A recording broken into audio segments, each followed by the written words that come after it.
Here we are again with ChoroQ number 30. It's a Mitsubishi Colt Z30, so it's the third generation Colt, and it first came out in the real world in 2002 and was produced up until 2013. In Taiwan it's actually still produced, I think. Well, anyway, it's not so important.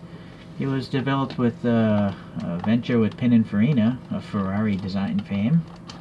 And then this is classified as a mini MPV, so it's a really small minivan. And it came in several different door configurations. And engine choices were 1.1 up to 1.9 liters, so, you know, it's just a practical vehicle. I don't know if you'd really call this a minivan, it just looks like a 5-door hatchback to me. But whatever. Alright, so let's see here. This one's got some fog lights. I couldn't find any photos of this car with fog lights, but I'm sure it existed. Just depends what country. Alrighty, there's the foreshortening.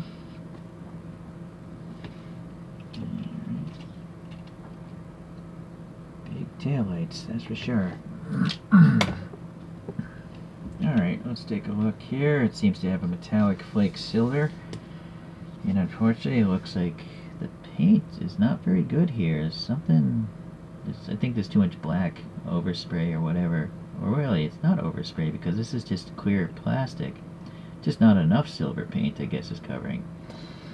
But the panel gaps look really tight. You know, the door handles look really tight. Don't mind this white stuff. You just wipe it off. It's fine. Standard 5-spoke Choro-Q's wheels here. The riding stance, well, I guess it's actually okay for a car like this. It actually looks like the photograph, but I'll do a wheel swap. So, yeah, I think these headlights are the same plastic as the windshield. You got some ribbing and black paint here. You got the raised Mitsubishi logo, but no paint on that. Granted, it's a silver car.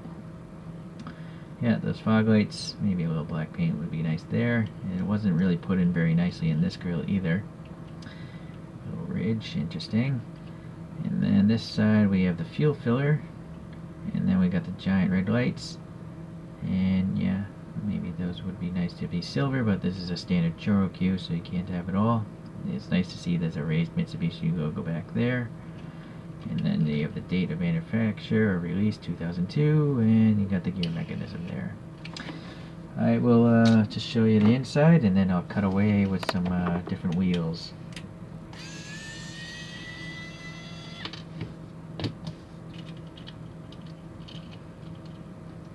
There, one piece of plastic, just painted well. Well, alright, maybe it wasn't painted as well as it could be this time around, but I can't imagine these are very expensive. So let me come back with some wheels. This time around I repainted some Hot Wheels Real Riders with a color shift green pink, and well, it might be hard to tell. In certain light you can see the color shift there. Alright, let's compare to just a 1/64 scale van here, a TLV High Ace and a TLV Town Ace. I think in real life this thing would be smaller than even a Town Ace. You know, it looks pretty small there. It's more, it's not a minivan, who are we kidding? In fact, let me get rid of this and bring up a K-Class car. In proportion, it looks similar to that.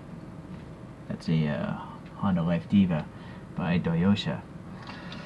Alright, let's take a look at some cartoon ones. And we got an old Mitsubishi Lancer 1600 GSR with some 3D printed wheels. Got a Lancer Evo 7 with some, I forget where these wheels came from. Some other 1/64 scale vehicle. And then we have a Honda Life, which looks kind of similar to that. And then a Suzuki Wagon RRR. Alright. I think I like the Suzuki Wagon R the most out of this group here. It's too easy to say the Lancer, but either Lancer. Alright, that's enough for those group comparisons there. Should we have someone drive with this guy? Maybe R2-D2's got a little silver on him. Well, alright, not much else to say. It's ChoroQ, This one didn't cost me too much, so that's why I got it. And I'll see you the next time. Thanks.